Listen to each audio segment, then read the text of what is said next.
Hi, guys. Welcome to tonight's live chat. Hopefully, you guys got the notification that I would be starting a little bit later. I am sick today, so unfortunately, my voice is going to be a little bit raspy and difficult, but I'm going to try my very best to get through this. I do have a spray, so you're going to possibly get the best of me tonight as long as I can keep liquids and fluids going down. So let me go ahead and start and jump in.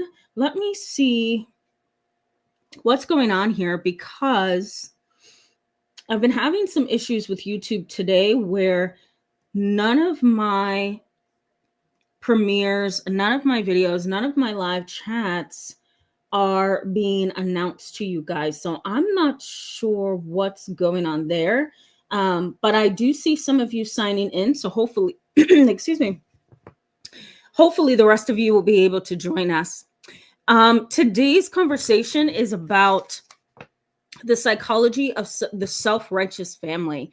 And dealing with a self-righteous family is really difficult, because what happens to you, and I'm going to talk about this a little bit later, excuse me, what happens to you is you kind of sink beneath that self-righteous mindset and all the self-righteous behaviors and attitudes that you have to be a part of in a toxic family dynamic. I like what Bill Crawford said, and I couldn't remember it, so I had to write it down. Bill Crawford, he studied the neuroscience of self-righteousness. And here's what he said. He said, self-righteousness isn't about confidence. It's not about confidence. It's a reaction. Let that sink in. It's a reaction designed to protect someone from the fear of what it could be to be wrong. So let me go back over that. Bill Crawford says self-righteousness isn't about confidence. It's a reaction designed to protect someone from the fear of what it would be like to be wrong. I think that sums up self-righteousness really well. I really do. There are a variety of definitions of what self-righteousness is, but I like Bill Crawford's succinct and wise definition of self-righteousness. It really does, in a nutshell, describe who these individuals are. Research in psychology suggests that we are less likely to see ourselves as unethical. We're less likely to see ourselves as unethical. So let's say, for example, your mom, she's always been a really difficult person. Maybe she's like the mom that I talked about yesterday, the female psychopath. And she's really hard to talk to, really hard to love, really hard to deal with. Excuse me. Excuse me, guys. I knew this was going to be hard tonight. Forgive me. But your mom doesn't see herself. Why? Because research suggests that we are less likely to see ourselves as unethical. We are more likely to see other people as unethical, other people as evil. We're not likely to see ourselves that way. And so whether it's a female psychopath or a narcissistic mother or a father who's a psychopath, whatever the case, if they have a core of self-righteousness at the core of their personality, then it's likely they don't see themselves as evil. They don't see themselves as problematic, but they certainly will see you that way. And so this describes the situation where, let's say you sit down to have a conversation with your parents because you are hoping that you guys can come to an agreeable place as a family. As you're trying to explain to dad that he's arrogant, he makes you uncomfortable to be around. It's almost like, you have to bend to his mindset and the way he sees things. You can't be an individual. You can't have your own opinions. So let's say you're telling dad that this is what keeps you away. Most likely, dad is going to say to you, what has happened to you? What has happened to you? You're judging me. Why are you judging me? Oh, I know why. Because you've gotten with those people and they're evil and they're not right. You need to stay away from those people. You know that? And there you are sitting there thinking, wait a minute, how did this get flipped on me?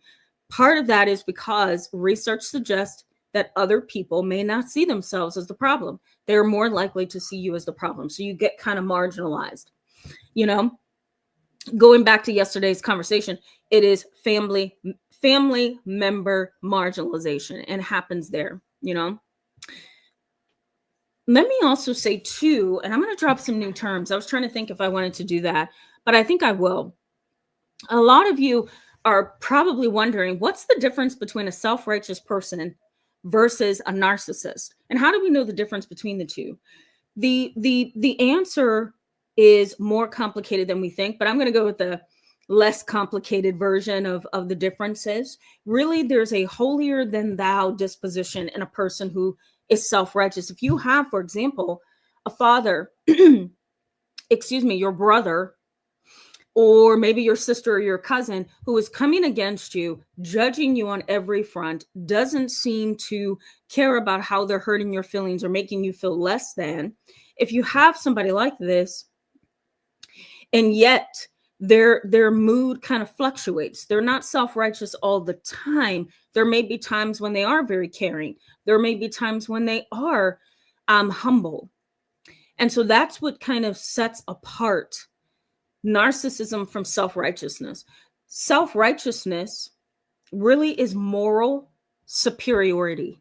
It's moral superiority. It says that I make decisions and I engage in life based on my high, superior moral reasoning. And I am greater than you because I have moral superiority. I don't believe in abusing children. I don't believe the homeless should be on the street. I don't believe insurance companies should hurt people. And because of that, I think I'm just going to go find some victim that's attached to an insurance company and murder them because I feel like I'm doing something for the greater good. So they have moral superiority. Catch the drift. I'm talking about somebody that is now going to face a lot of charges and a lot of harm. But there's moral superiority, and it's an ugly disposition. It's a self-righteous disposition. I believe things should be here, and I know half the world believes things should be here. So I'm going to choose somebody who's innocent that represents one company, right? Even though if I kill one person, that's not going to eradicate the issue. Neither is it going to eradicate all the other CEOs who are owners of for-profit insurance companies. That reasoning isn't there. But I have moral reasoning, and I think I'm going to do A, B, and C because I think I need to take care of this problem my way. That's self-righteousness. Narcissism is surpassing all others. There's a overall preeminence. I'm going to explain what that is. A surpassing all others, meaning that I was innately born to be better than you. And my life experiences put me above you. So I'm an overall wonderful person, and you better get to know me. That's a narcissistic disposition. They have this overall preeminence that they have moral reasoning, and they have personality traits that sets them above you. A self-righteous person only has kind of like this fleeting moral superiority. A narcissist stays this way for a very long time and may die thinking that they are better than you. Now, before I go to the chat box, excuse me, guys, let me also drop a new term that you probably haven't seen. It's called bounded self-righteousness. Bounded self-righteousness. Really, what this means is it's a tendency of people to self-enhance in evaluations of morality. So if I give a client of mine a survey, excuse me, and I say, can you take this survey? This is on self-righteousness. Can you go through and answer the questions? Excuse me. And so my client may say, yes, of course, absolutely, no problem. And whenever I get this questionnaire back, I may say something like, wow, how do you see yourself in terms of making moral decisions? And my client may say, oh, I would give to the homeless. If I had the money, I would create a huge establishment and all homeless people can come there.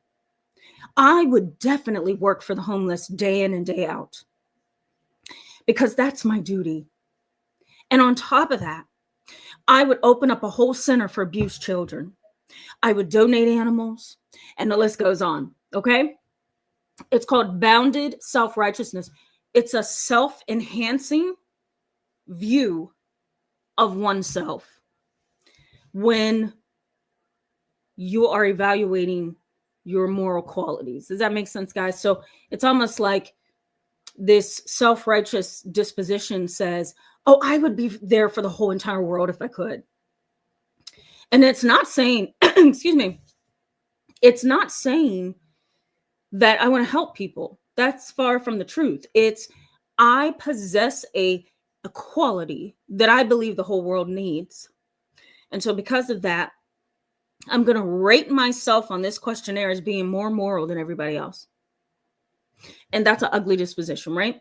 Let me also say this before I go to the chat box, that there's no boundaries with self-righteous people. None whatsoever. Self-righteous people step on your toes. They push you out of the way. They minimize you. They're condescending. They're hurtful. They're highly critical. We're going to get into this in just a little bit so you can see in bullet point format that this is the people, these are the individuals who you're likely dealing with or you have in the past. And it's a very painful experience, you know.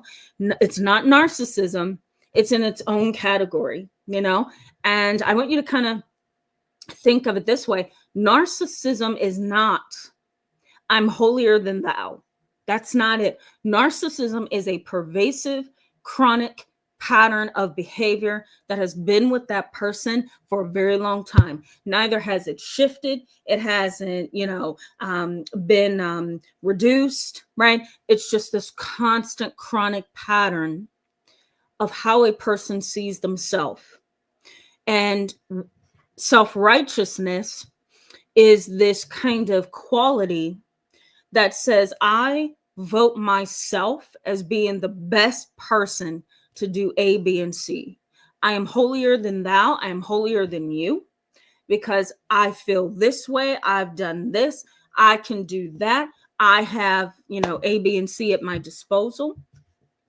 Very different from narcissism. It's very hard to deal with, right, guys? In tonight's live chat, I'm going to try my very best to make it through typical behaviors that you may see in self-righteous family members. I'm also going to give you some research and then how this impacts you over time. Because imagine growing up, if you weren't sure that you grew up in this, imagine growing up in a self-righteous family where dad is self-righteous, mom is self-righteous, and you may even have a sibling that is. I once had a case, I'll share this with you. I once had a case back in, I'm going to say 2018, where mom and dad were arrogant and they were of African descent. And when you're looking at certain African, descents, some African mindsets, ideologies, really feeds the mind of that person who is of the African group. And the culture that some of them are raised in says that you are more educated than most people, that you are better than most people, that you hold the key to life and humanity. And there are some African cultures that are very self-centered. They're very self-righteous. So I had an African family back in 2018. Dad was self-righteous. He was a bishop. Mother was self-righteous. She was the first lady of his church. And unfortunately, my client's brother was also self-righteous, and he was only 12. And what I would see in every family session is, dad would start speaking. If I asked him something like, what do you think of your son? Saying that he's better than your younger son. What does that do to you? Well, let me tell you something from the Bible. See, when I think of Adam and Eve, okay, you go back to that period, and he would go on and on and on. and totally lose all conceptualization of what we were talking about. Neither did he also, I'll put it this way, also, he did not mind the feelings and the thoughts of his son sitting there listening to what he was saying. He just wanted to preach. Because why? He was self-righteous. He felt that he knew God well. He felt like he knows the Bible well.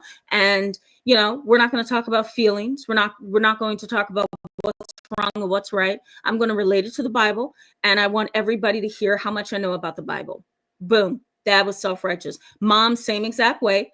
And my client's brother, 12 years old, was the same exact way. And anytime my client would ask a question, or he would say something, the 12-year-old brother would raise one eyebrow and the other one would go down, and he would frown and he would look and he would, you know, critically judge. And I just remember watching that exchange thinking, this is awful. This 12-year-old is the most arrogant I have ever seen. And so was mom and dad. It's a very, very scary trap to be in, because when you need love, compassion, support, understanding, self-righteous behaviors and mindsets are going to bar you from getting that kind of support that you need. So it's a very ugly situation. We're going to talk about it tonight. So let me go to the chat box, excuse me, and welcome you guys and see how you guys are doing. Chatty Chicky, hello, and welcome to tonight's live chat. I'm glad to see you. Thank you so much. I really appreciate you. I was going down yesterday, guys. After I signed off from the live chat, literally I crashed. I was literally face down in my bed and I'm like, oh my God. I really do think one of my kiddos from my office that sees me for therapy got me sick. That's really what I think. Fifi LaFleur, hello and welcome. Glad to see you in tonight's live chat. Little Dark Stars, hello and welcome. Glad to see you as well. Adila, hello. Glad to see you. I'm so glad you're looking forward to this conversation. I hope it's helpful. Sky CJ, hello and welcome. Glad to see you in tonight's live chat. And I don't remember seeing you before, so welcome to the channel. 9 Cats. Oh, good. I'm glad you received a notification. That's awesome. Glad to see you in tonight's live chat as well. Bossy Truthy 15. Excuse me, Tooth Sloth Jules. And excuse me, Jeanette. So glad to see all 3 of you. Okay, I'm looking for comments, guys. Okay, thank you so much for clarifying that. Shy and awesome. Thank you for letting me know. I got it from here on. Okay, Orlando, hello and welcome. Glad to see you as well. Robert Redmond's Clip Channel, so glad to see you here as well. Ellie Wynn and SH, hello to you both. Glad to see you. Bossy Truthy 15 says, off. I'm done with my mother. She is very toxic. Yeah. Yeah. Somebody asked me a good question yesterday, which was, does a toxic person think they're toxic? And I remember responding back and saying, absolutely not. We are less likely to view ourselves as unethical. So, you know, if a person views themselves as unethical, if they don't regard themselves as unethical, no, they most certainly don't think they're toxic. You're toxic. Okay, I'm just putting your comment up on the screen, Jeanette. Leslie Stern, hello and welcome. Glad to see you tonight. Ellie says, oh, my favorite type of annoying bullies, the self-righteous. Yeah, we're going to get into that in a little bit here for sure. Tooth Sloth Jules says, that makes total sense. Yep. Gennaro, I hope I'm saying that correctly. Natalie. I wonder if it's Natalie. I apologize for that, but glad to see you in tonight's live chat. He says, my brother from another mother. Yeah. Yep. Fifi LaFleur says, yes, my uncle was self-righteous and judgmental. Yeah. Oh my God. It's horrible, isn't it? Christine says, hello and welcome. Glad to see you tonight. Says, the one that is annoying is when they talk over you. Yes. Or when you buy something, they say, what about me? Entitlement? Yeah, absolutely. Most self-righteous individuals will cut you off mid-sentence. When I point those kind of people out in therapy, sometimes my clients will get defensive and say, oh, it's just my anxiety. Oh, it's just my ADHD. I'm impulsive. Oh, no, I didn't mean to cut her off. I was actually agreeing with her. And sometimes I'm in session thinking, you're so self-centered, that you can't even step back and say, yes, you're right, I did cut them off. It's very rude. When somebody cuts you off mid-sentence, the attitude is, I have to say something and it's worth more than what you're saying, So I totally get you, Christine. Mama Boom Bam, hello and welcome from Canada. Glad to see you tonight. Joe, glad to see you as well. Joe says, is this why I have so much fear of getting it wrong? My sister is always telling me it's me. That's the problem. Absolutely. And we're going to talk about that just a little bit later when I tell you how this impacts you. You do begin to develop this internalized sense of, I can't do anything right. Everything is wrong that I do. And that's because a self-righteous person rises above you every chance they can, and it puts you beneath them. That's the ugly piece of that kind of character. Cheyenne Morgan says, my dad always wants to be right. It feels like every time I am around him, he wants to be controlling. Yeah, it's exhausting living with him, bumping heads. He is an expert at everything, better than me. Yeah, absolutely. Absolutely. I'm sorry you have to go through that, Cheyenne. It's difficult because you can't humble a self-righteous person, because at the core of who they are is this moral superiority. And they're reasoning within their mind that they are better than you because of how they see life, how they see other people, and sometimes just the things they've told themselves over the years, right? When I get a self-righteous person in therapy, the first thing I ask them is this: what is the story that you are telling yourself? What is the story that you are telling yourself? Are you telling yourself that because you look in the mirror and you see a beautiful person, that you are the most attractive person in the world? Are you telling yourself that not a lot of people have nice cars, not a lot of people has a good job, and not a lot of people have a home and a savings as big as mine? Is that the story that you're telling yourself? I often want to know, what's the story that you're telling yourself? Because that storyline says that you are superior. And most self-righteous people end up getting kind of slapped back down to the reality of who they are once they try to assert their dominance. Some people are not going to go for that. You're not going to make me feel less than, So dad'll probably run into somebody that will, cut him out from under his feet. But Cheyenne, this is a common disposition with self-righteous individuals. They're the expert all the time. All the time. Bossy Truthy 15 says, my dad, that is my family, is full of, oh, geez, they have no empathy. Yeah.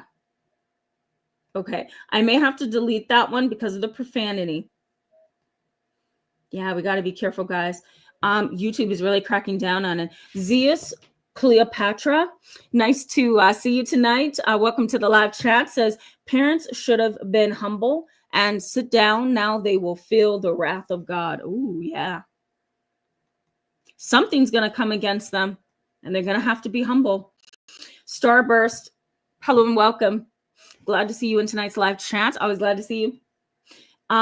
Gary Bennett, hello and welcome. Glad to see you. Gary Bennett says, is self-righteous the highest form of evil because you think you are God and no one else matters but me? I think so. I think narcissism and self-righteousness are both evil, because what it says, again, is that I'm innately better than you, and some people really believe they have something that's innately better than somebody else. And to me, that's an incorrect perspective. I think it's both evil. Jenny B, hello and welcome. Glad to see you. Havana, glad to see you. She says, every description of my parents. Yep. Q Quote Award, hello and welcome to tonight's live chat. I'm always glad to see you. Okay. Christine says, please, as to strategies, as to dealing with bounded self-righteousness. Yeah, I may do a live chat. We'll see.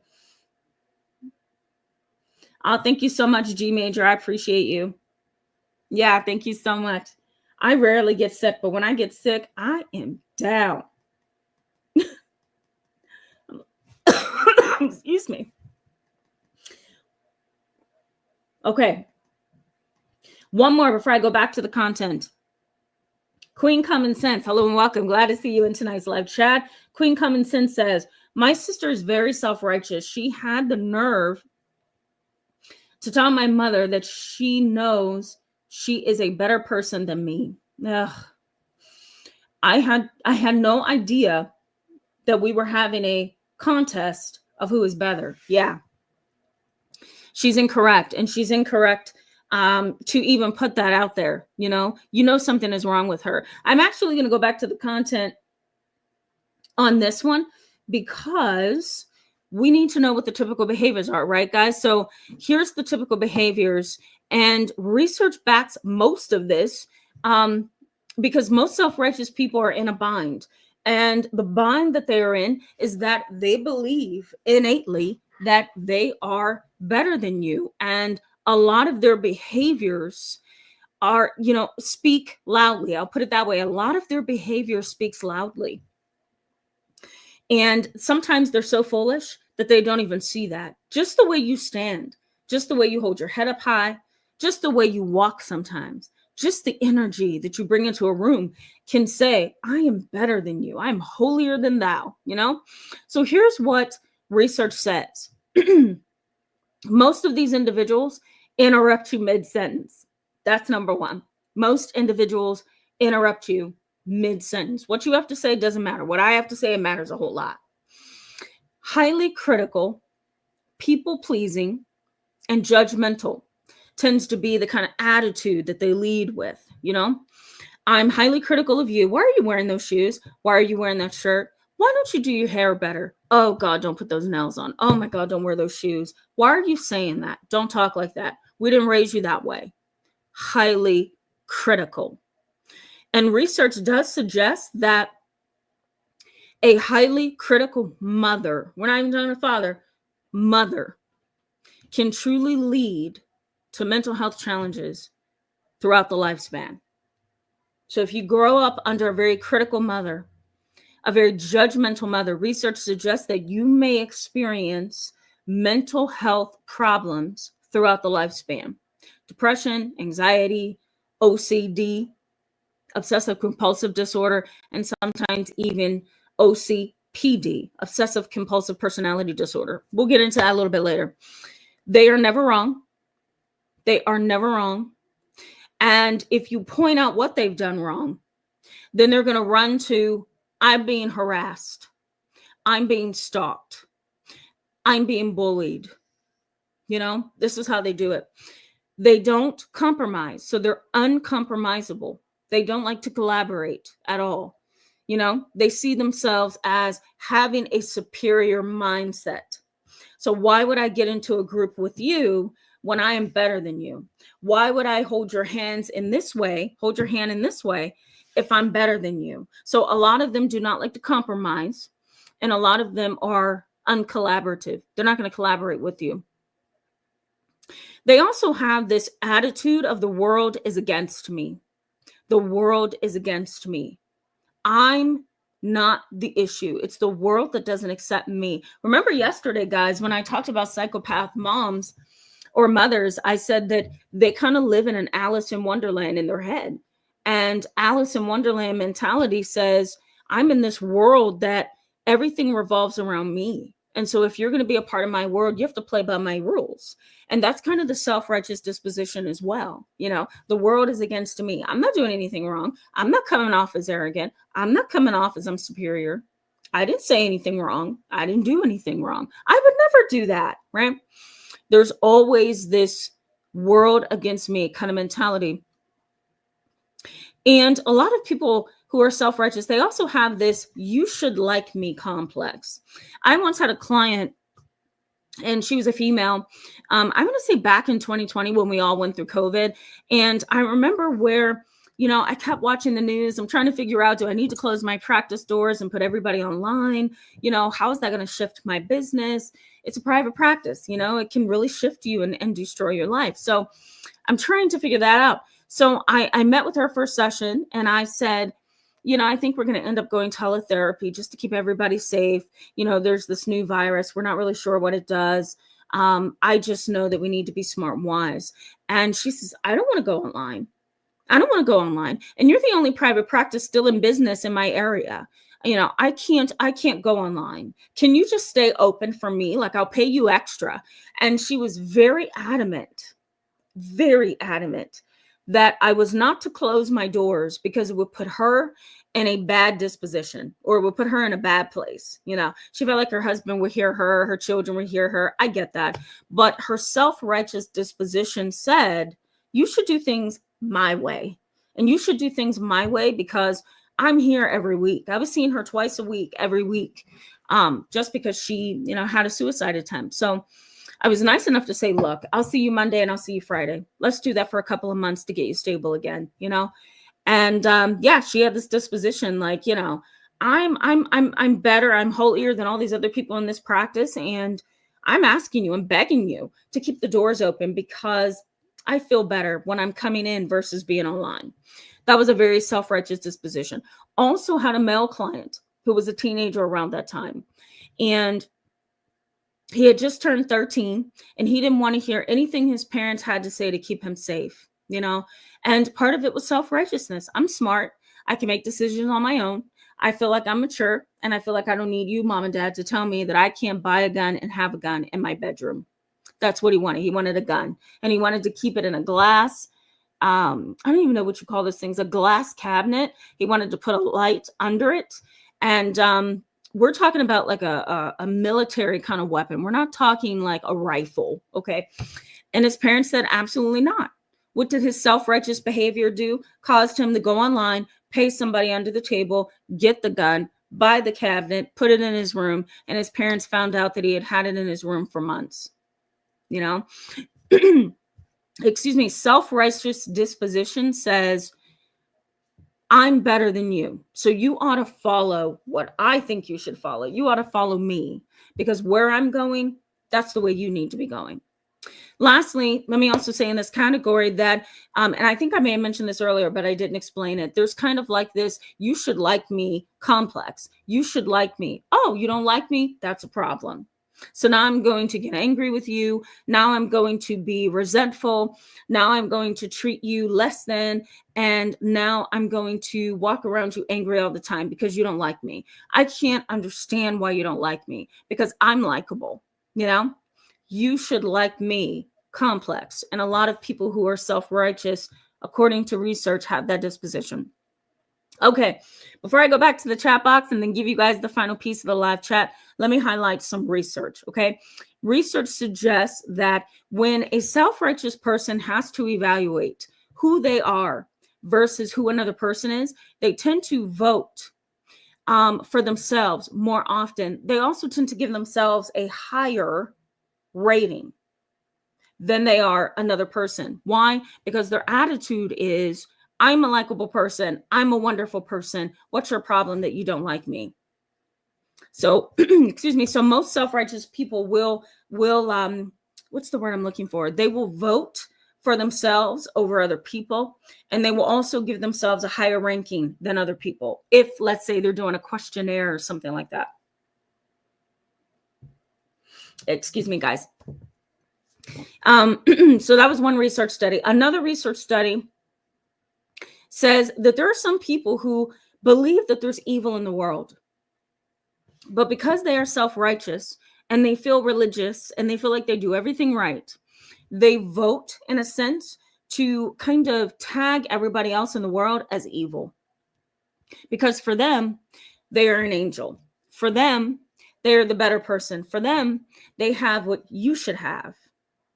And so these kind of self-righteous individuals will say that you're evil, or you're dark, or you're the problem, more so than they will just stop and pause and say, you know what, I'm contributing to this. They don't have that kind of disposition. Lastly, in the research section is, again, if you have a critical mother who's very judgmental, who's very critical, very people-pleasing, doesn't like the way that you think or dress or behave or how you talk, these kind of mothers can set you up for years and years of obsessive compulsive disorder, avoidant personality disorder, where you desire connection, but you don't have the confidence to get that kind of connection and that closeness. So you kind of avoid because that's easier to do, and you may lack social skills. You know, you may lack the social skills needed to be close to other people. So research suggests that with a very critical, people-pleasing, highly judgmental mother, you are being set up for many years of mental health and behavioral health problems. Okay, let me go to the chat box. Then I'm going to give you guys how this impacts you, and we will go from there. Orlando says, Africans be tripping. Well, I don't want to do that. I don't want to do, but you're right. Sometimes depending on the culture, 100%. I'm sorry, guys. This is Beekeepers, immune system boost. I don't think you can see it. Let me just tell you, it does wonders. It's a miracle because my throat is literally feeling raw. Okay, we're going to get through this. Havana says, a lot of immature parents love to criticize their child or children. Yeah, that's very true. They do. They really do. 100%. Dio, hello and welcome to tonight's live chat. Glad to see you. Says they don't respect young people. Well, that's true too. That's true too. Sometimes they feel like, you know what? You don't have anything to tell me. You're a young buck. That's what my uncle used to call young people. He would be like, you're a young buck, you know. You don't have anything to tell me. So yeah, you're right. Raymond Vincent Garcia Jr., hello and welcome. Glad to see you in tonight's live chat. AV, good to see you as well. Welcome, welcome. Yeah, hi, Michelle Lynn. Good to see you. Glad to have you in tonight's live chat. Yvette R. Terry, hello and welcome. Glad to see you tonight. Says, hi, Tamara. You are helping me so much. Thank you. Oh, you're welcome. I'm so glad to hear that. So glad to hear that.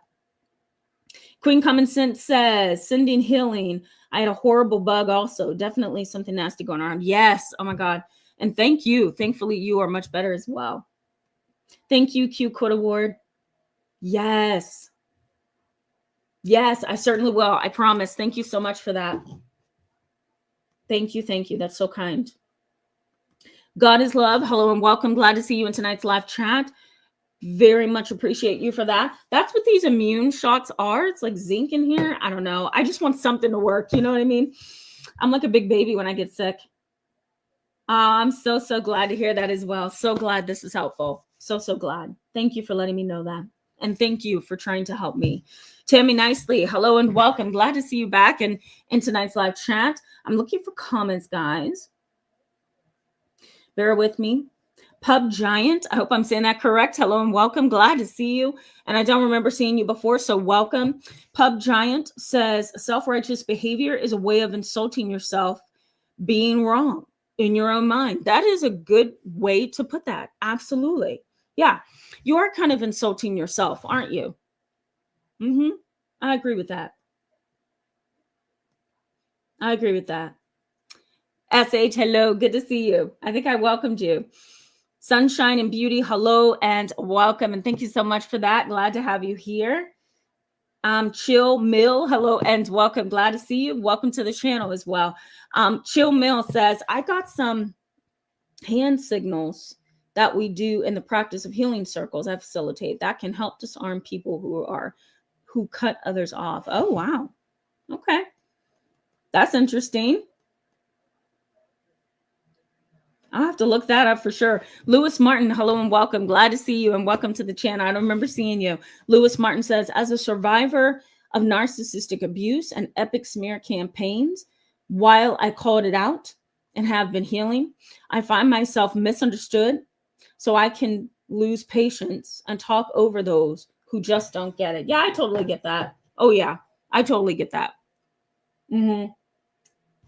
Excuse me, you're not wrong. I totally get it. It's more polite to just say, you know what, excuse me, I'm so sorry. I don't mean to cut you off, you know, and pull back. But I totally get that's like a common human behavior, right? You don't feel like you're being understood. And so you cut the person off. I totally get that. It's not a good thing, but I do get it for sure. Elizabeth Pepper, hello and welcome. Glad to see you in tonight's live chat.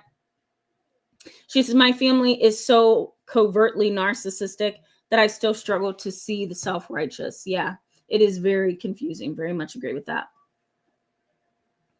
Jeanette says self-righteous people project their negative narrative on others and do wounds. Yep, you're right.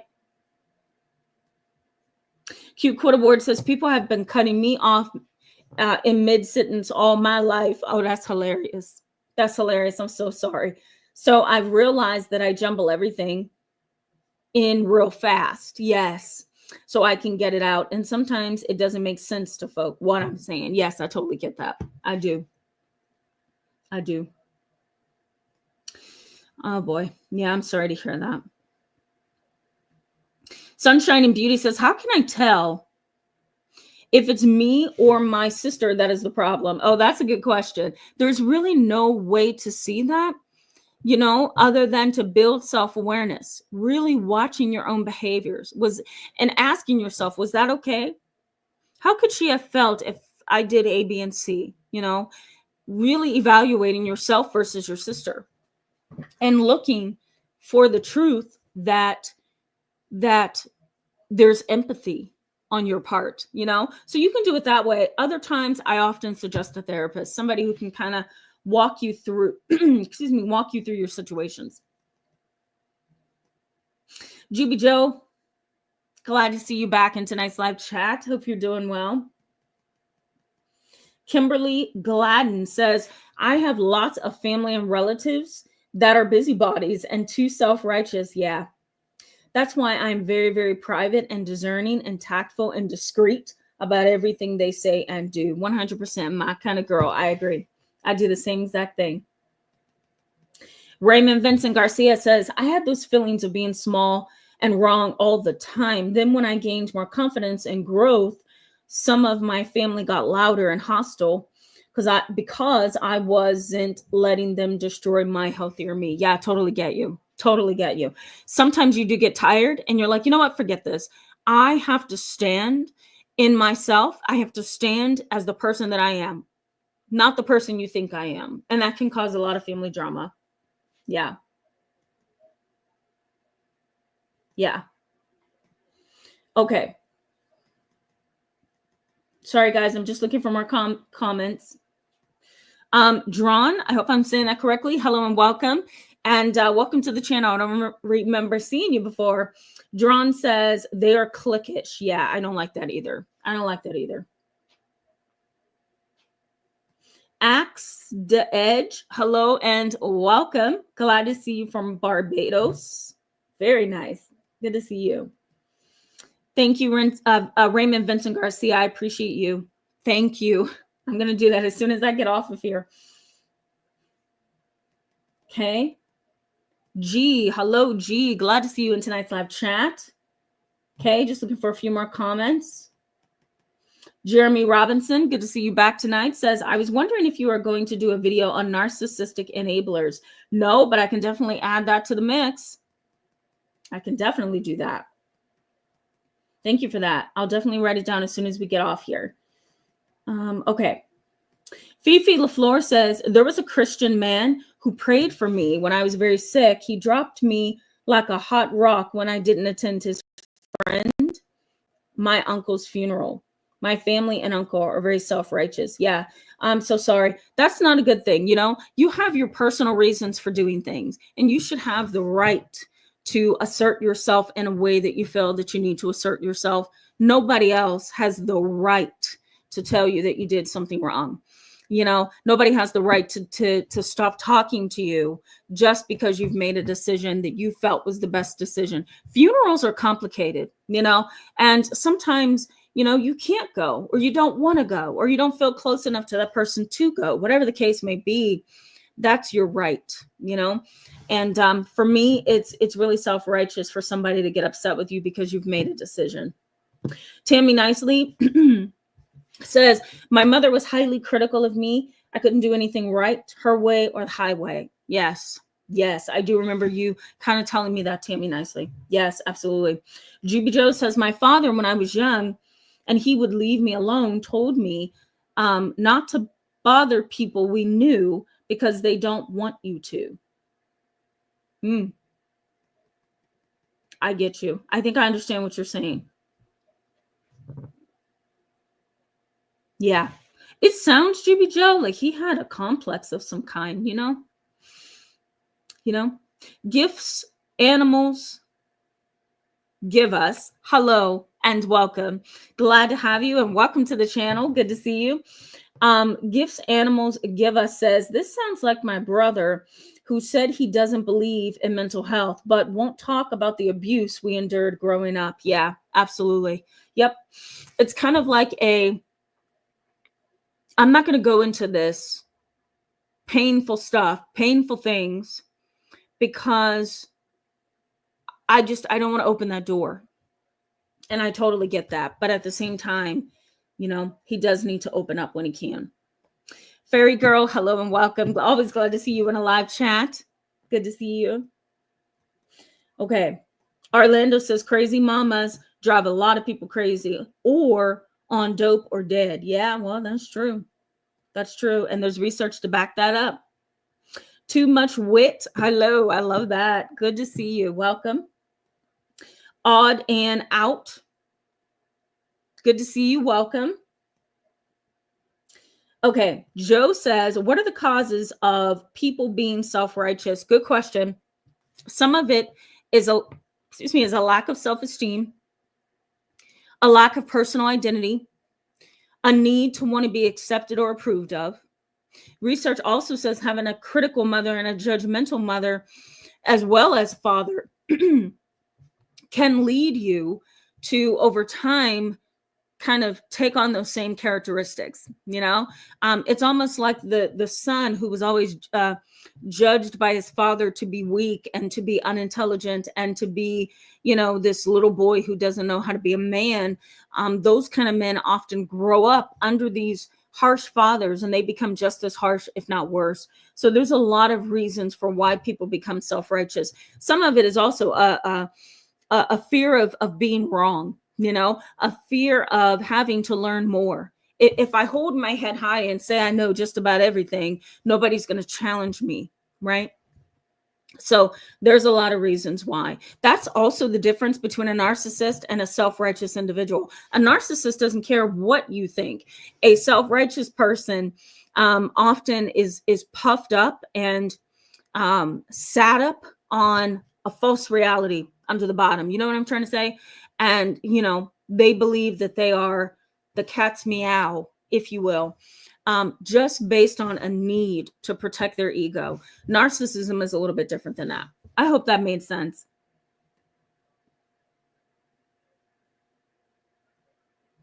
Yeah, Raymond Vincent Garcia says, you should do this and you should think that. You shoulds. Is this self-righteous talk? Sometimes. Sometimes it's as simple as, you should have went to college when you were younger. You know what? You should have married Rebecca. She was better than the wife that you have now. Oh, you know what?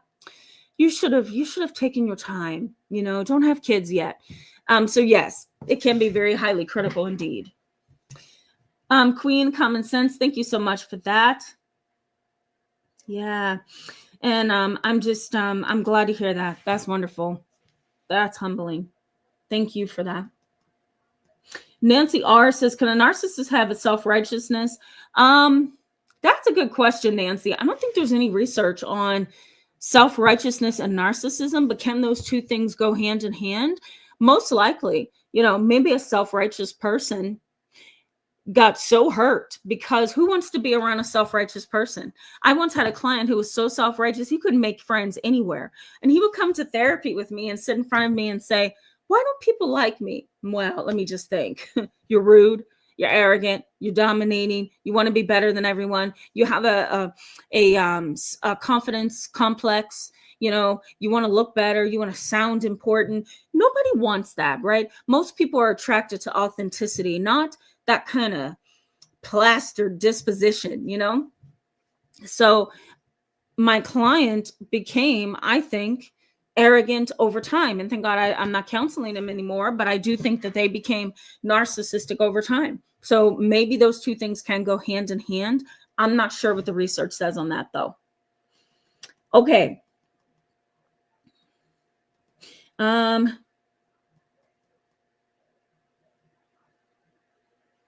Tammy Nicely, you're gonna be my last one before I give you guys the rest of the content. Tammy Nicely says, I'm learning, Tamara. I thought my older brother was a type of narcissist, but maybe you're describing him. He's very arrogant and pompous. Yeah, there you go. Maybe. This is why, and this is a little bit of a side note. Let's go back to the content. This is why therapists have such a hard time in diagnosing. And I don't know if you guys know this, but we professionals, therapists, psychologists, psychiatrists, we have to go to school for quite some time. And after school, sometimes we even have to get certifications. And that can be a years long certification course. It could be 2 months. It could be a month. It could be a week, whatever. Sometimes, we have to get training on how to diagnose. And we call it differential diagnosis. Differential diagnosis, because one thing can look like this thing and that thing can overlap with that thing. And so a lot of people think, oh, I can just label that person a narcissist. Oh, yeah, you have schizophrenia. Oh, you're bipolar. And that's not it. A lot of times most laymen or most people in society are incorrect. Sometimes it's something you never would have thought, So, diagnosing is tough, right? Because a narcissistic brother could actually be a self-righteous brother, not narcissistic. And he may be 1 or 2 symptoms from being diagnosed as narcissistic, Maybe one day we'll talk about that. I don't really think it's an interesting topic, but maybe one day if you want to learn about how we therapists arrive at diagnoses, that might be something you want to know. Let me know in the chat box. Okay, how does this impact you, right? Well, some research suggests that you either become like them or you become the complete opposite. You become like them or you become the complete opposite. Living under a self-righteous parent who's very judgmental, very people-pleasing, very critical. Everything that you had to do growing up was you had to dress proper. You had to go to church no matter what. You had to go to mass. You had to talk to a nun. You had to go to a Christian school. You had to constantly be holier than thou. You had to constantly, make sure that you look better than the next kid. You had to constantly keep your hair done right or keep it cut or shaved right. You had to constantly wear your shirts tucked in. Like that kind of rigid environment can be very traumatizing for a child growing up. And once they hit adulthood, that is where most adult children say, you know what, I'm out of here. Completely out of here because I can't do this. This disposition is imprisoning. It's imprisoning. And so you either become like that parent over time or you become the complete opposite. And sometimes you can become the complete opposite, that, your parents may be Catholic priests and you're somewhere on the street selling drugs. That's literally how opposite some adult children become from their parents because they have been raised in a very strict military-like family. Okay, so that's one view of that. Research also suggests that you may develop over time poor self-awareness. When you have a sibling or a parent who lords over you all the time, it doesn't give you room to identify what you are worth. It also doesn't give you room to identify your own strengths, your own intelligence, your own personality, your own disposition on things. So you have a poor self-awareness and a poor self-image. You may also have body dissatisfaction and disordered eating. Can you believe that, guys? Disordered eating or body dissatisfaction. Excuse me. And research on eating disorders backs this up. Body dysmorphia, disordered eating, anorexia, bulimia, all of those things can happen if you have been raised in a household where there's self-righteous family members and siblings. The only control that you have sometimes in these kind of families is over your own eating. And what happens over time, once you start altering your food intake and you start trying to lose weight the wrong way and you start refusing meals or you start chewing gum instead of eating and your body is little by little deteriorating because you're not getting nutrients, disordered eating is a possibility. That's the only control some people have, though. And so they often fall into having an eating disorder because of the lack of control they have in their family and in their household. Now, body dissatisfaction can also happen, and that can also trigger disordered eating. That's the sad thing. Now, research also does suggest that substance abuse can be a part of this as well, that you can just start smoking a lot of marijuana. You could try mushrooms and PCP and angel dust and all those drugs, or you can begin to abuse Percocet and Oxycontin and all kind of other drugs, ADHD medications. A lot of people use ADHD medications to lose weight, so you can kind of fall into this mental health trap growing up in a household with self-righteous family members and parents. You may also have, which is not always a bad thing, this righteous indignation. Okay. Excuse me. Basically what it is it's kind of like this moral certainty, and it's mixed with anger. It's moral certainty mixed with anger. And sometimes that's okay. Sometimes I have righteous indignation. Oh no, you're not going to hit that child in this grocery store with me standing here, because I'm going to go up to you and tell you, you put your hands on her again, I'm going to have you arrested, and I'm going to have CYF come and get this child. I did do that in the past before. I was going through a mall, and there was a 4-year-old crying and whining like most 4-year-olds would do. And mom thought she was cute. She thought that she was too cute to have a baby. That was so obvious because she was walking millions and millions of miles in front of her 4-year-old. And the 4-year-old was just way over there walking behind mom, crying and just fussing and whining. And I just wanted to go over to this little baby and hold him and say, it's okay. Why are you crying?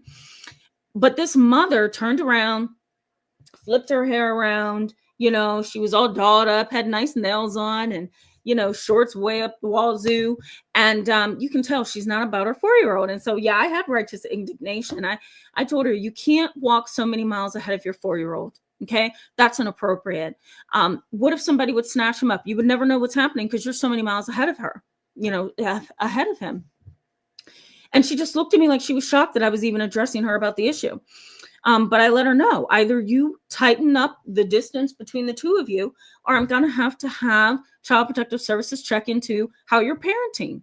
And she was like, okay.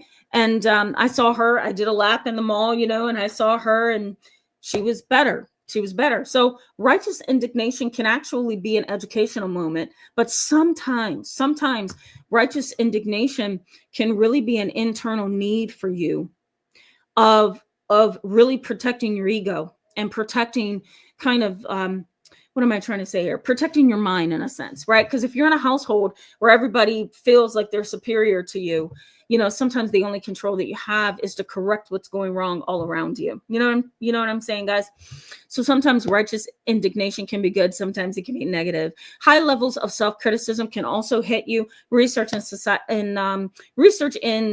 psychology, suggests that you can really have very high levels of self-criticism growing up in a household or being in a family where there's self-righteousness. Why can't I speak this way? Why can't I memorize my schoolwork or my job? Why can't I get a better job? Why couldn't I have graduated college? Why couldn't I have gotten married? Right? All of these things, yes, they may be your own mind and your heart questioning why you couldn't go where you wanted to go. But for the most part, it's growing up in a self-righteous, highly critical family that can cause you to look at yourself and say, you know what, I'm inadequate. Let me also say learned helplessness, like the rats experiment in Martin Seligman's study. I had to think about him for a second. It's the situation where the rat was in a cage, and every time he would try to get out of the cage, the researchers would shock him, and the rat got to a point where he just kind of gave up.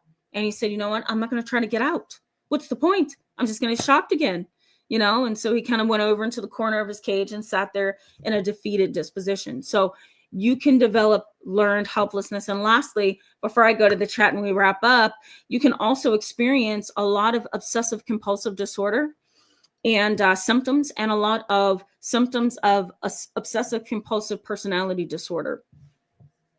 Why those two diagnoses, you're probably wondering? Because OCD can be cleaning.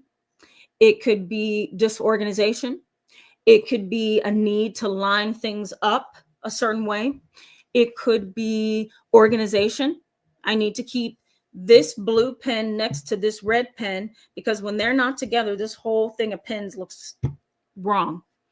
Or that drawer over there has to be closed completely, because if it's cracked, it bothers the life out of me, you know? Obsessive compulsive personality disorder could be, our house has to be like a military household, succinct. If I see one shoe displaced, it's wrong, and I'm going to snap because it's wrong. Shoes should be together, you know? So you can definitely have somebody in your life who is self-righteous, and down the road, you kind of become overly obsessive yourself, and sometimes giving in to compulsions. This is a lot, right, guys? Not as much as yesterday's conversation, but it was a lot. You know, let me know in the comment section or the chat box, you know, are you dealing with this? Do you think maybe your family has a self-righteous disposition? It is horrible. And I see this in my practice all the time. It is horrible when a self-righteous individual is in your family, because it's hard to escape, you know? So, okay, I'm going to go back to the chat box so we can wrap up. Gary Bennett, hello and welcome. I think I said welcome to you earlier, so I'm going to skip that part. Self-righteous, he says, self-righteous people don't like criticism and refuse to change or condemn their own behavior. Family members accept this and refuse to point it out of fear of confrontation. That's true. That's true. Sometimes it is like that, Gary. Absolutely. Absolutely. Marie, hello and welcome. And thank you so much for that. And you're welcome. So glad this channel is helpful. Okay. Looking for other comments.